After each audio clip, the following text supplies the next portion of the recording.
So hello everyone, welcome back to my channel.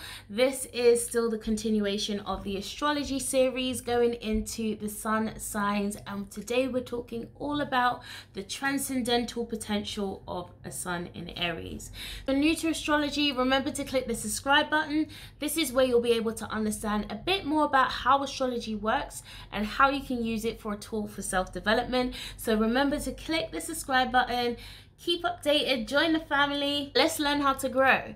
So, Sun in Aries, one of the main things that you need to be able to remember is you are not who your ego is. Because of this trying to Leo is that pride can sometimes grip you, and this illusion of who you think you are, like you think you're up there, like and this is where this battle between Aries and Leo can play off. It's like, I'm up here, no, I'm up here. Bruh, I can do this better. No, I can do this better. Like, it's a lot between those two energies. So, one of the main things you need to learn is that your ego is an obstruction to your innocence and true freedom. And you also need to learn that your innocence is not the enemy. You have a beautiful innocence about you, but you shield it over with your ego because you want to be able to protect that innocence. But that will allow people to be able to connect with you because they're connecting with you, the true self, not the ego self. So it's important that you don't get lost in this whole ego little bubble that you got going on there. Placement is very, very favorable for leadership, especially if it's on the 1st or the 10th house. But you have to learn how to be able to lead without your ego. A bad part of you is what actually allows you to have a certain sense of self-worth, but sometimes that can be so fueled and so over exaggerated that you think you're bigger than who you actually are. So you need to be able to make sure that you're in balance, you know.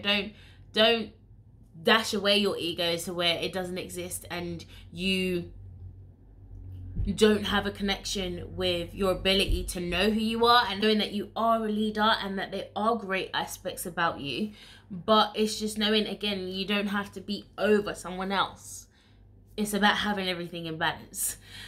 So it's also learning to be yourself as opposed to learning to be what you see of other great leaders, because you can lose yourself to Leo.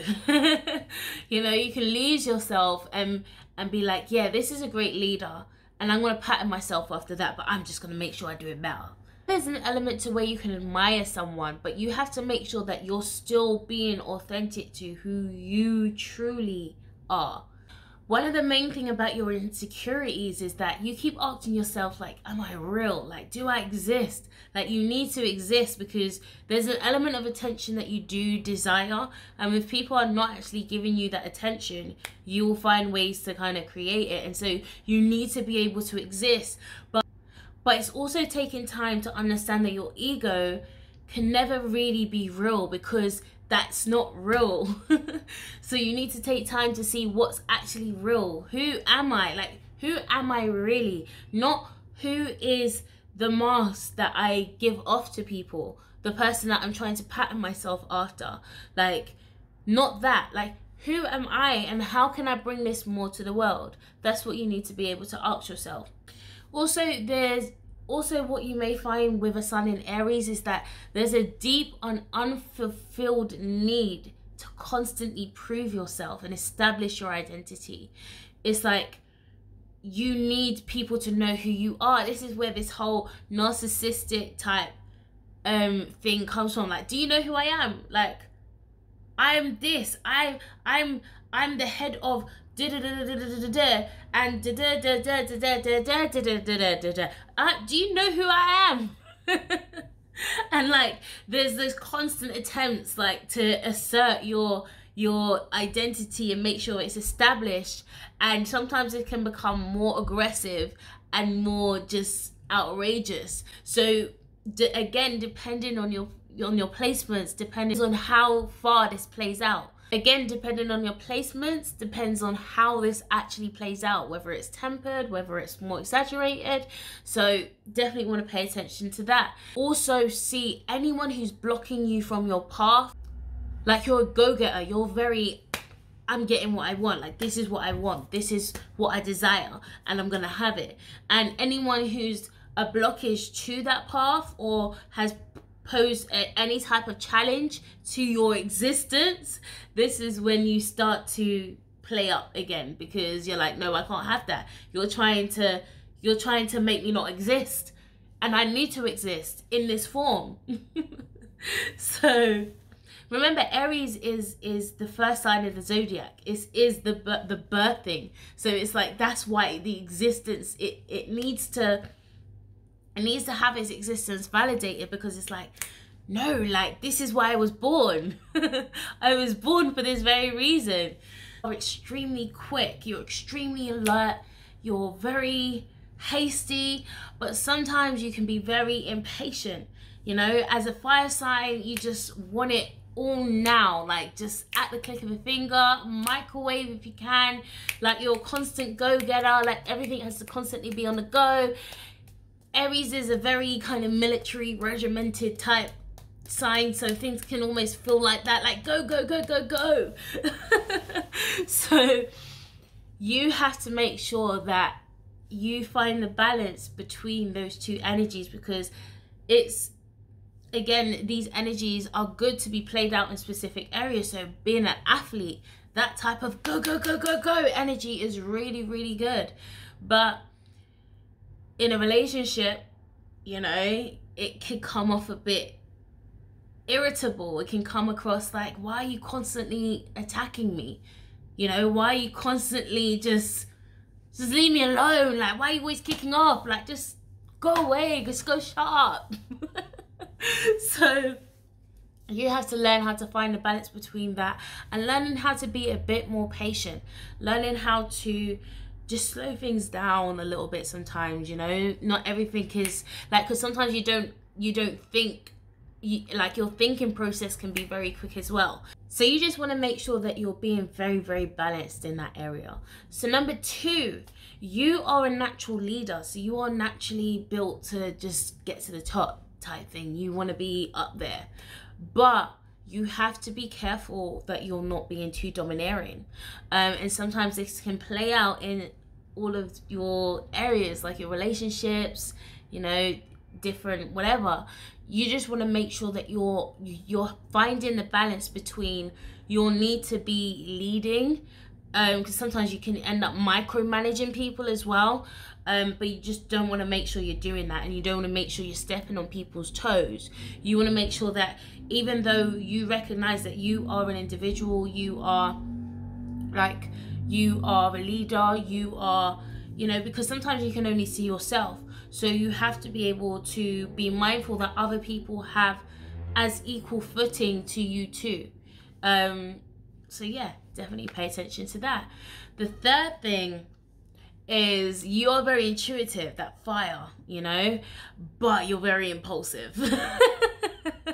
So that can play out in good and bad ways. So in being intuitively acting, you know when to jump onto something, you know when to jump on to a specific trade, or like, I know when to jump in there, I need to get in now, or you know, I need to make this decision right now. If I get in, like, this will be able to happen, and you're able to win from that. But sometimes being too impulsive can be a negative thing, because you end up, you know, opening stuff that you don't want to open. Imagine you jump to conclusions of what you thought someone was doing, and then you kick off, and then you might damage your relationship. You know, this can play out in very intense ways, so definitely be careful. The next thing is your enthusiasm. You have a very childlike nature, so sometimes you can be very naive, and this whole drive that you have is literally because you don't want to be in situations where you're naive or vulnerable. You know, that is a great fear for you. So you still have that element of enthusiasm for you to just be like, yay, you know, this is gonna happen. It's always good to have some optimism, but sometimes your ideas can be a bit like, yay, let's do this, and it's like, did you think about that? I don't know. You know, but you're just impulsive. You just will go and get it and be like, oh, it was just an experience. So Aries is very connected to the Fool card in the tarot, and this is not to say you guys are fools. The Fool card is literally like the energy of like someone who's just ready to take that leap and just be like, fuck it, like it's an experience, YOLO. That's the type of Aries energy. So the next one is, sometimes you can be very assertive, but you need to learn a bit more. You need to learn how to be much more self-aware. So because you're a fire sign and a lot of your actions are very external, it's very, you know, do, sometimes you're not aware of your actions, and your actions can be a bit too much and over the top and like, yeah. Sometimes you need to tone it down. So it's just learning to be a bit more self-aware of yourself, because with Aries, you have a very deep, you have good awareness of self, but you have the awareness of the ego. So you need to make sure that you're more aware of your true self, which would be your moon, rather than sticking to the mask. I'm tired, guys, bear with me. So the last one is, you love a challenge. Like, you're inspired by challenges. Give me a challenge and I will do it. You guys are awesome at sports, because that whole competitive attitude, like, yeah, like I want it, like I want to win, like that's you. But you also need to find the balance between your danger seeking tendencies. Like, you guys like are like, I don't care, like who, me, like try me, I dare you, like I'm the danger, not you. Like, you're very in the face of danger, like you're the only one who'll pull up. But again, depending on your placements of your house and the aspects and the delineations, will show exactly how it plays out, because this may be a more reserved aspect, or it could be more prominent or just really extra. But again, your chart will be able to show how that plays out. So I hope that helps you understand a bit more about the sun in Aries and your positive and negative qualities. If you did like this video, remember to click the like button. Remember to click subscribe to keep updated with the content, and make sure you jump on the series. Check out the other videos on the series that you'll probably be able to see popping up about now. and make sure you share this video. Share it to a sun in Aries. Share it on your page, share it in groups. Help someone else understand who is a sun in Aries. What are they all about? So comment below, let me know what you thought, and I will catch you guys on the other side.